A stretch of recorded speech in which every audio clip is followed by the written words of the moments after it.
కాంగ్రెస్ ప్రభుత్వం ఎన్నికల సమయంలో ఇచ్చిన హామీలు అమలు చేయకుండా అన్ని వర్గాల ప్రజలను మోసం చేసిందని ఉమ్మడి మెదక్ జిల్లా ఎమ్మెల్సీ డాక్టర్ యాదవ్ రెడ్డి ఆరోపించారు.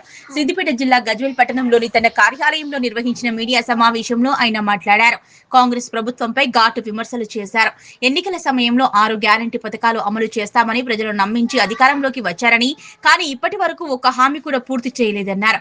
కేవలం మహాలక్ష్మి పథకం ద్వారా మహిళలకు ఉచిత బస్సు ప్రయాణం మాత్రమే అమలు చేశారని, మిగతా పథకాలన్నీ మాటలకే పరిమితమయ్యాయన్నారు.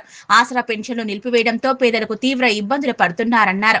అలాగే కళ్యాణ లక్ష్మి పథకం ద్వారా లబ్ధిదారులకు తులం బంగారం ఇస్తామని హామీ ఇచ్చారని, అయితే పెళ్లిళ్లై పిల్లలు పుట్టే వరకు కూడా కళ్యాణ లక్ష్మి పథకం అందటం లేదని విమర్శించారు. రైతులకు నిరంతరాయంగా విద్యుత్ సరఫరా అందటం లేదని, ఎరువులు విత్తనాలు దొరక్క రైతులు ఇబ్బందులు పడుతున్నారన్నారు. పండించిన పంటలకు గిట్టుబాటు ధరలు కూడా ఇవ్వటం లేదని మండిపడ్డారు. ఇక ఆర్టీసీ సంస్థను ప్రభుత్వంలో విలీనం చేసే కార్మికులను కాపాడుకుంటామని ఇచ్చిన హామీని కాంగ్రెస్ ప్రభుత్వం 2 ఏళ్లు గడిచినా నెరవేర్చలేదన్నారు. ఇచ్చిన మాట తప్పడంతోనే ఆర్టీసీ కార్మికులు సమ్మెకు దిగారన్నారు. ఆర్టీసీ కార్మికులకు టీఆర్ఎస్ పార్టీ తరపున పూర్తి మద్దతు ఉంటుందన్నారు. ప్రభుత్వం వెంటనే ఆర్టీసీ కార్మికులతో చర్చలు జరిపి వారి సమస్యలను పరిష్కరించాలని MLC doctor Yadav Reddy demand చేశారు. యావత్ తెలంగాణ ప్రజల దురదృష్టం ఏంటంటే, అలవిగానే హామీలు ఇచ్చి 6 గ్యారెంటీలు అని చెప్పి అధికారంలోకి వచ్చిన కాంగ్రెస్ పాలకులు 2.5 సంవత్సరాలు పూర్తి అయినా కూడా సమాజంలోని ఏ రంగంలోనైనా ప్రజలకు కూడా న్యాయం చేయడం లేదు. మరీ ముఖ్యంగా ఈ మధ్య ఈ ఆర్టీసీ వాళ్ళు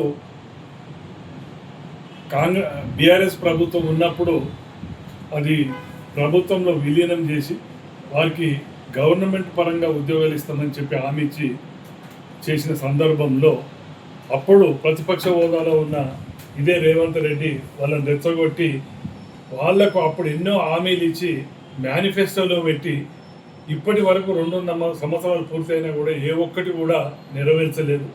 వాళ్ళు అడిగే డిమాండ్స్ న్యాయమైనవి, చట్టబద్ధమైనవి.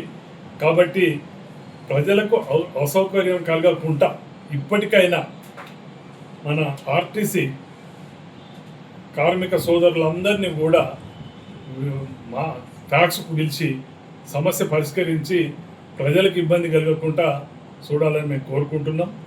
దీనికి మా బీఆర్ఎస్ పార్టీ తరఫున కూడా సంపూర్ణ మద్దతు కూడా తెలపడం జరిగింది. మేము కూడా క్షేత్రస్థాయిలో వారికి కూడా సంపూర్ణ మద్దతు తెలుపుతున్నాం. వారు ఏ కార్యాచరణ రేపు మున్ముందు చేపట్టినా కూడా వారి వెంట మేము సపోర్ట్ చేయడానికి సిద్ధంగా ఉన్నాం.